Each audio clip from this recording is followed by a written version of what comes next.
The New York State Department of Transportation presents the DOT POD.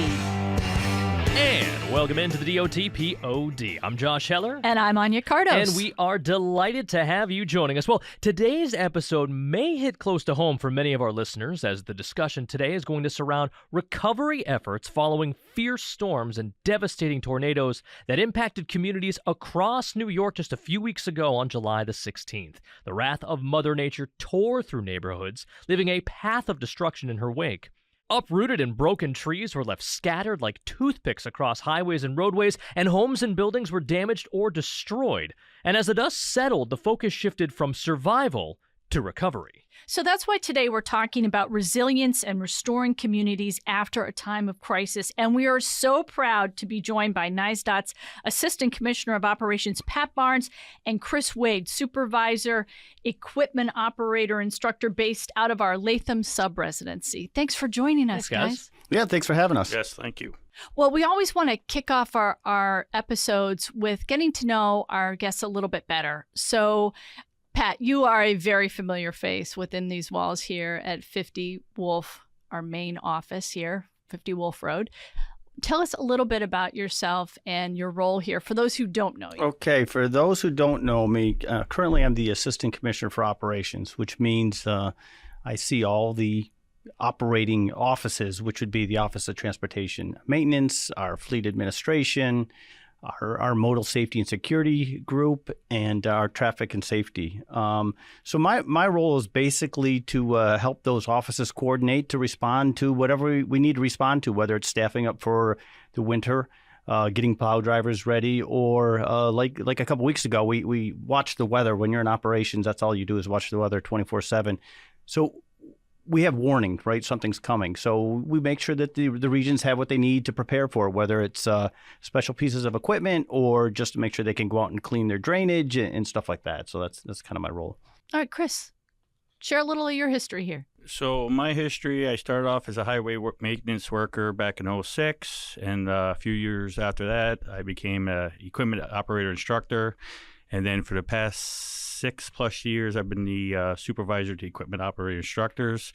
And primarily we work with building the training program, continuing to make it an improvement. It's fantastic now, but equipment changes, and we build off of that. And working with the other SEOIs and our CEOI, which is a coordinator to equipment operator instructors.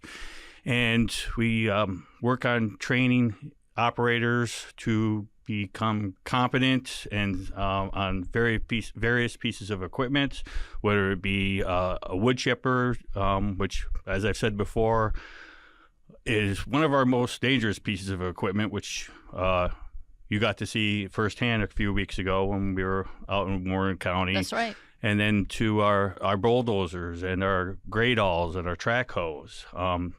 Each one has their own curriculum on training, which involves from classroom right up to on-the-job training. We train them, and then hopefully, if all goes well, they get certified on that particular piece. Could I jump in for 1 second? Yeah. Chris is a pretty modest guy, right? That's one aspect of what he does, and I've worked with Chris for many, many years. Not only does he run that program that he just explained to you, and I want to talk a little bit later about our NYR, the New York Response Ticket in the program. He babysits that. I mean, he's watching this 24 hours a day. If a piece of equipment needs to be moved somewheres, he's the guy doing all the logistics. And that's true for all the people in his position around the state. So he's a modest guy. I think he told about half of what he does, but we're lucky to have him. We are lucky to have you, Chris, and you, Pat. And also, as you mentioned, you actually have dual roles, right, Chris? So you are not only helping to train everyone, make sure that they get home safe and sound at the end of the day, but you're also keeping an eye on what all of our communities need. Is that pretty much it? Yes, that would be that New York response I was talking about. And you know, the one thing I'm very grateful Chris taught me, you know, we talked about the chipper, how dangerous it is, right? That's why I wear a bow tie. It can't get caught in the chipper. Right. The longer ones are dangerous, and Chris told me leave that at home, boss. So That's why I'm not wearing a tie at all. That's why. That's also I don't want to. No, Pat, you mentioned the weather and how important it is to be prepared, or as prepared as you can be. And this is 365. I mean, it's storm season now versus it's the snow and ice season that'll be coming up way too quickly. How are you able to make sure that you're prepared, especially with a storm like this one, that you don't really know exactly what you're going to expect? Moreover, it doesn't happen all that often. Snow and ice, yeah, the drill, but this is a little bit different. Yeah, it is different, and you'll see our responses are different, right? In snow and ice, we're more proactive. Like you said, we know what we're doing. That's a ballet, that's a dance. We know our beats. We know where we need to be. But these events are more reactive. So we just have to be in the best position we can. And we have a lot of good experience out there. And statewide, the operations group is fantastic. They're ready to respond. They know what they need. They also know it's one DOT, and they know to reach out. Hey, it would be nice if we had this, but we don't. How can we get one? And that's part of my job, is help coordinating the regions, getting them the resources they need. Pat, you went out to Rome, New York, that was particularly hard hit by a tornado there. When people saw the videos and photos of the devastation there, cars overturned, a couple of churches heavily damaged, buildings heavily damaged.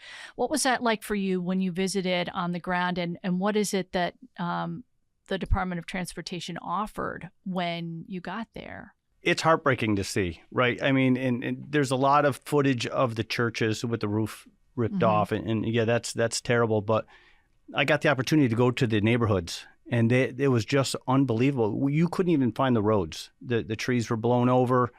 It was devastating, and it was hot. And all I could think of is I could go home and get a cold drink and get in my air conditioning. These poor people were without power.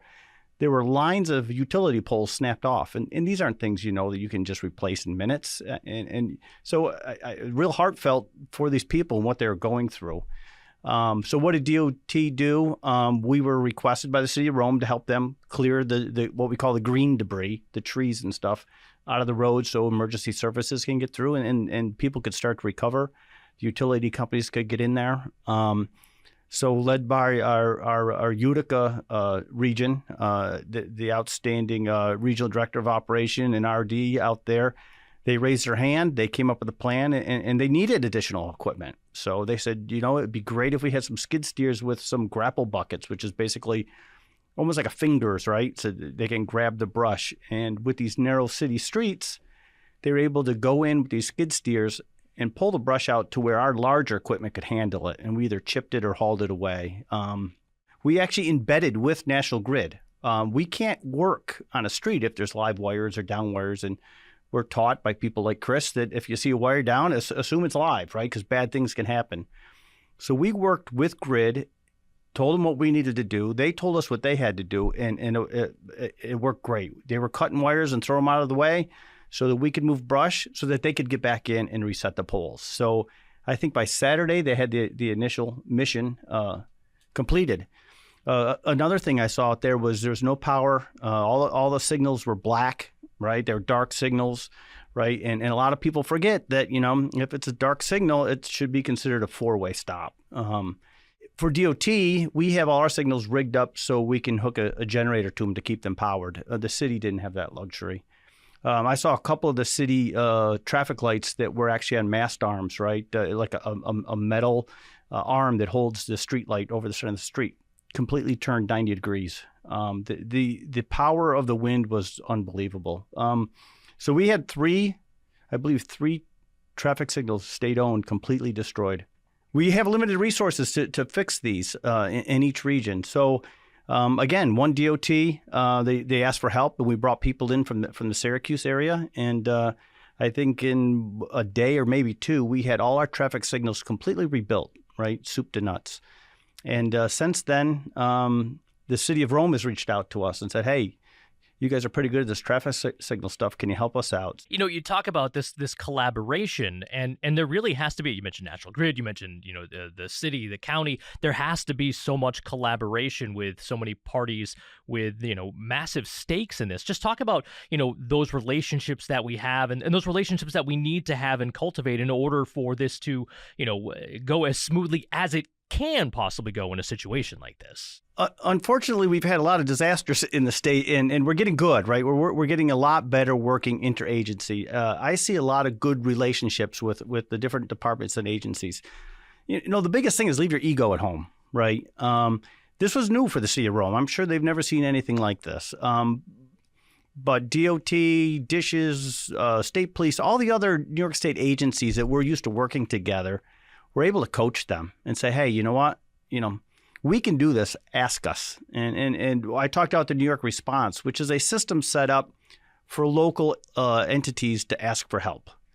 And a lot of these locals aren't used to it. So, we'll coach them. We'll teach them. Say, hey, fill this out and we'll take care of it. And then by the end, that you see the confidence grow and the relationships grow.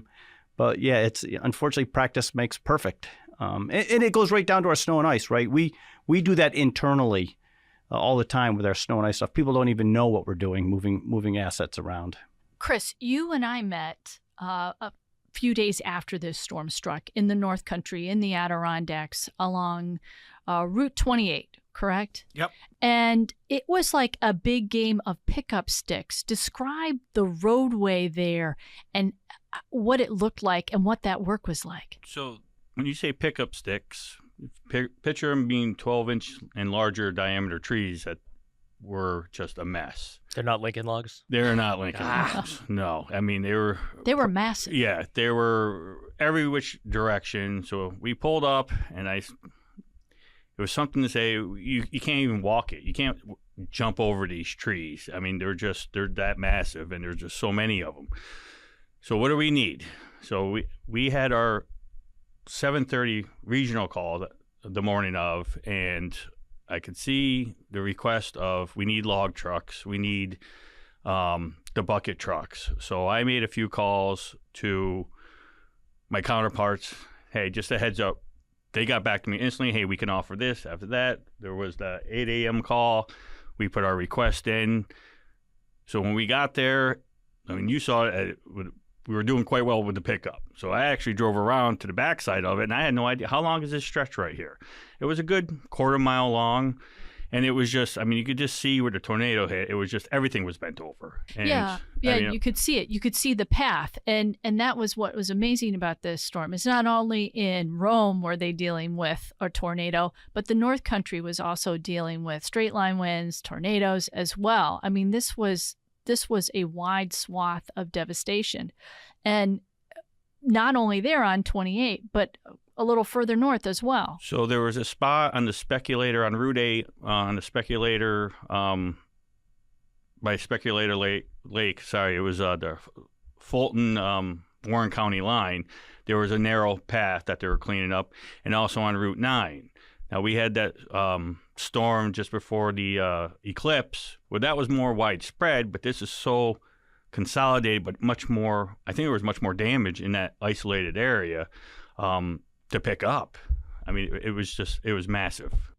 When you go to a place like that and you see, and I guess this is true for any, for any of these events, but you go there, how do you triage what needs to be done first, what needs to be, I mean, you look at it, and again, this is from a layperson here, but you look at it, it's just so intimidating. There's so much that needs to be done. How do you figure out a plan of what needs to be done first? What are the priorities? How do you triage something like that when you're dealing with such massive projects? The first thing is you're going to get your tree crews in there, and this time we had a contractor come in and assist with our tree crew, and then the primary goal is just to get it open, and it is a little pecking away at it. It makes a difference. So when a disaster area, we picked up 24 hours primarily, minus a little bit of brush here and there, but I mean, it was fully operational again within 24 hours. And there's no simple way of saying how we're going to do it except just dig in and get the job done. And, you coordinate your crews and put, Route 8, we got one lane passable. Let's put one crew there, open up the other lane. It took 2 days to do that. But here we had 5-6 crews just working on 28 on both sections. And that's, you just plug away at it till it's done. You weren't just cleaning up a roadway. You were also helping out some folks who live along these roadways. Talk about this one homeowner you told me about who was just so grateful that you guys were so kind and you helped her out as well. Yeah, so her story is actually quite incredible what she had to say. So she was right in the midst of where the tornado. She was not getting out of her house. There was trees on both sides of her. Trees. She comes out. She sees us cleaning up. She's asking, "Oh, how long do you think?" And she's like, "Is this going to take a week?" And I said, "No, I really hoping we'll have this open tomorrow night." And she was just so thankful. She had 3 or 4 trees that went through her house. One landed on her car. She's like, "That's my house down there." There's nothing she could do. I mean, she's without power the whole time. She can't go anywhere. And then just trapped. And she was just so appreciative of what we were doing. And she was shocked when I said 24 hours. And we held to it. We got it done in 24 hours. This meant that she could actually get some help coming to her home. Absolutely. Absolutely. I know nothing more she wanted to leave and, if anything, go get groceries or, whatever she might need. And get somebody to look at her house. Like she was showing me pictures. One tree went right through her sliding glass window. She's like, "I don't think I'm ever going to get the glass cleaned up from our house." Yeah, it was sad, but I just couldn't believe how thankful she was that we were there. She wasn't about her concerns. She was just, "Thank you for the help. Thank you for getting this done for us." And it makes you feel good. It made everybody feel good. Pat, talk about the communication that's necessary. I feel like we talked a little bit about the preparation that's so important, especially when you have an inkling that something might happen. But with something like this that was, as devastating it was, and was happening in multiple different places, damage, across the state over the span of 24 plus hours. Talk about the communication that's necessary while it's going on to make sure that everyone has what they need, and not just communications amongst the department, but communicating with, external stakeholders as well when roads are going to be open, when people are going to be able to get out of their houses, things like that. Yeah, let me start with the internal communications, because the system that's established here in the department way before I was ever in this role is fantastic. And COVID made it even better. So Chris talked about the 8 o'clock call. This is something that our logistics group, part of our ICS unit, 8 o'clock in the morning, 2:30 p.m., we have just check-ins. And how they run the call is, we find out where all the damage is because all the regions are calling in and letting us know. We're also watching the stick reports in 511. And we'll have the affected regions actually report out. Someone like Chris will report out and say, "Hey, this is what we have." And that's when I first found out that there was any issue in the North Country. I mean, between July 15th and 16th, there was 10 tornadoes in New York State. I don't remember a tornado in New York State, and I've been with the department 32 years. 10, we had one a week before that in Western New York. I mean, it's this extreme weather. But anyhow, so each region will report out where they are, what their issues are, and if they need any help, or do they have it covered. And we'll start off with a triage and move stuff where it needs to be. And then it's just continuously checking in with those entities. How are you making out? What's the time frame? So the first day is just, what the heck do you need? And then the next day it's, where are you and where do you think you're going to be by the end of the day? So that's our internal one that works really well. It's like a long-standing 8 o'clock call. If you want to find out what's going on, you jump on that call. As far as the external stakeholders, Josh, it's really about reaching out to them. We do have the state bunker, the EOC, right, where all the agencies work together. We'll have an EOC, an Emergency Operations Center, at the location. So they had one in Rome at the Air Force Base there. And that's where all the locals can get together and share information. But it's really important, and I think our agency has learned to be proactive, right? Don't wait for something. Suggest things. Ask questions. Kind of lead the people along. One of the things I did want to touch on, we talked about preparation a little bit, but, every morning I get multiple of these availability reports. We have thousands of people at our disposal. We have thousands of pieces of equipment at our disposal, but knowing where they are, what condition they're in, if we're able to utilize them is so important. And every single day, every single morning, a report is put together. How crucial is that just being able to have that organization to know where everything is and how it can get everywhere. I mean, it's something small. Again, half the time I just see the email come in and I ignore it because it doesn't bother me. But, it's crucial during situations like this to know not only that we have the equipment, but where it is and how we can utilize it and get it out there, because just having it is not helpful unless we can actually put it into use. Exactly. And this goes to Chris's and his counterparts' credit as well. They have such a strong relationship with their fleet administration, which is another amazing group I could spend an hour talking about. But the relationship between Chris's team and fleet, when I was the regional director in Region 1, Chris could tell me where any piece of equipment was and whether it was up or down, right? With or without that report. So it's crucial. So I don't know if you want to talk a little bit about that, because that's in your wheelhouse. Yeah, I'm always talking to fleet, and we have a weekly meeting every Wednesday. Equipment up, equipment that's down. Obviously, if anything breaks down in between that, we're in communication about that. And in our statewide equipment, our excavators, whatever it might be, we communicate of, hey, this is up, this is down. You're not going to get that piece, because we share it amongst each other, and we always talk about what's going on with it, and definitely at the regional level and the statewide level. So our communication is nonstop. It's every day. I've talked to fleet 3 or 4 times today about a few pieces of equipment. You got to have that knowledge to know in case emergencies happen, and just for our day-to-day operations. Pat, you were talking a moment ago about the sheer volume or number of storm events that we're seeing now that are increasing in intensity, and tornadoes, which, I mean, I'm from Michigan. That was a much more common occurrence, especially during this season. But here in New York, it is definitely not. This is something new that our communities are facing. As we see more of this going forward, how is DOT preparing for that? And what are we doing right now for the future? Well, we're not going to be able to stop them. So I think with any event, how do we prepare for the next one? It's all lessons learned. When the smoke settles here a little bit, we're going to have probably a big after action. And it won't just be the Rome, although they'll probably have the most to contribute to it. But it'll be, the North Country folks, the people in Western New York. What did we see?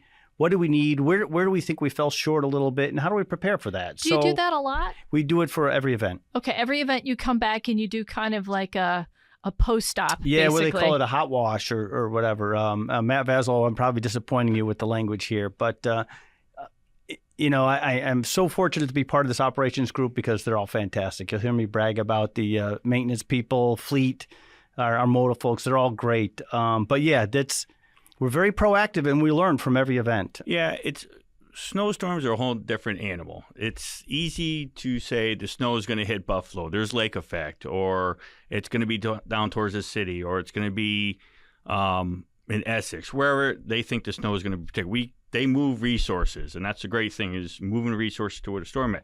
Here, it's harder to move resource. They said thunderstorms could be severe. Well, how do you respond to that? Where is it going to be impacted the most? It's harder to move equipment at that point. So you just be on a heightened alert about it and keep communication open. So it's more reactive, because especially in the summertime, we get these pop-up thunderstorms, and the situation may be ripe for that, but you don't know exactly where it's going to strike. Right. Okay. Yeah, it's tough. Your job is not easy, both of you. Last year, a lot of the flooding we had, not all of it, but a lot of it, when we researched it, were beaver dam failure related, right? The volume of water comes in, and, how do you plan for that, right? Beavers don't get building codes. We don't do inspection on their dams, right. But, they play a big role in it. The only thing, what DOT brings as a whole, and Pat mentioned before, one DOT, I guess it took me a while to figure out what that really meant, but when there's deployments, crews moving around, Region 6 coming to Region 1, or one going to Buffalo, whatever it might be, they come together, and everybody has the same spirit. They're there, they're willing to work, they want to work, and they work hard, and at the end of the day, they look back and say, this is what we got done. And it's an incredible. And when you say it's one day, it's a community, and you'll watch them talk to one another. A crew from Buffalo goes to Long Island and they're talking, and and they all have the same goal as clean up or whatever it might be, snow removal, and they're excited to be there, and it's just impressive to watch them and see how they come together as a whole. What's cool too is that you guys have a job that a lot of people don't. At the end of the day, a lot of times you can look back on what you did and you can feel like, wow, I did make a difference. I served my communities throughout the state, or I served this town, or I helped these people, just like the woman who lived along, Route 28. That's what you did for her, Chris. I mean, public service is a powerful thing. And, talk about that a little bit. Yeah, well, Chris talked about how it made him feel to talk to that woman, how happy she was even though her house was destroyed. It was the same thing in Rome as we're working those city streets. The people were coming out of their houses and clapping and cheering for the crews to come through and clean up for them. And it's like the crews almost take a step back because that's not what they're used to, right? We get a lot of the time we get a lot of negative press, but we do some really great stuff. And I love talking to the people after the fact. And just, Chris kind of has it here today, the glow they have about what they did, right? And it might not be important to other people, but to us it is. It's like you said, public services, it's great. And DOT is a great place to work. Other than cowboys, doctors, and nurses, we have it here at DOT. So if you're looking for a job, come on board. Come on board. And clearly, there's a lot of pride from both you guys for the work that you do and the work that the agency does, and it is a great place to work. And Pat, it's a place where you're going to be retiring from in next month or so. Yeah. And I just wanted to first of all extend our congratulations to you and our thanks for your life of service here. But just if you have a moment just to reflect on your career here at DOT and the journey that you've had. Yeah, it's been a great journey. The people at DOT are incredible. So I started in I like to say 1992 in the Buffalo region, and I transferred out to Albany. The late 1900s. Yeah. The late 1900s. So I spent most of my career in the capital region. 13 or 14 years in design, which was great to understand how and why we do things. I was in structures, so I had a good understanding about bridges, and got the opportunity to join operations. It was bridge maintenance at the time. One of my mentors told me, if you get a chance, go to operations. That's where it is. So I did, and I'm so happy I did. So I spent 10 years in bridge maintenance, got to learn the crews, got to learn how to develop those relationships. I'm very proud of the people I worked with in the region. There's Anya. You met one of my new hires from bridge maintenance. He's now the tree supervisor. We lovingly call Pickles, Yeah, right? that's He's a right, great Pickle. guy. The guys like Chris, I saw Chris come up through the ranks. To me, that's the most satisfying part of it. So I've been in operations for a number of years. Really enjoy where I'm at now because although I don't do anything, I work with some great people. So it's been a good run, but I have some other hobbies I want to pursue. That's right. You got a lot of hobbies. I have a lot of hobbies, yeah, some of which you don't even know about. I'm going to start playing the banjo again here soon. Oh, and boy. I got my beehives to keep me busy and hunting, fishing, all that stuff. So I'm looking forward to retirement, but I will miss the people. So I'll have to stop by. Maybe they'll still let me in the building once in a You're while. always welcome. Yeah, So- please, Pat, because we're going to miss you too. Well, that'll just about do it for us here from the DOTPOD. A very topical, Anya, obviously, with the recent storms, and we've seen it recently, the influx of and storms and the intensity of them, and I think Pat said it. We're not going to be able to stop them, so to make sure that we're prepared and have folks ready to go and trained to take care of it is so crucial. That's right. And keep on learning after every single turn. You learn a little bit more. And it also goes to show you how everyone here at DOT has a role to play, and they're all very important. They are, and it starts with caring. It starts with caring about the it people, does. about the citizens, and making sure that we can take care of them. So thank you all for listening here today. You can find us wherever you find your podcasts. You can drop us a line. podcast@dot.ny.gov is the email, or you can drop us a message through the app. Sonia, another good one here today, and until next time, we'll see you right here on the DOT POD.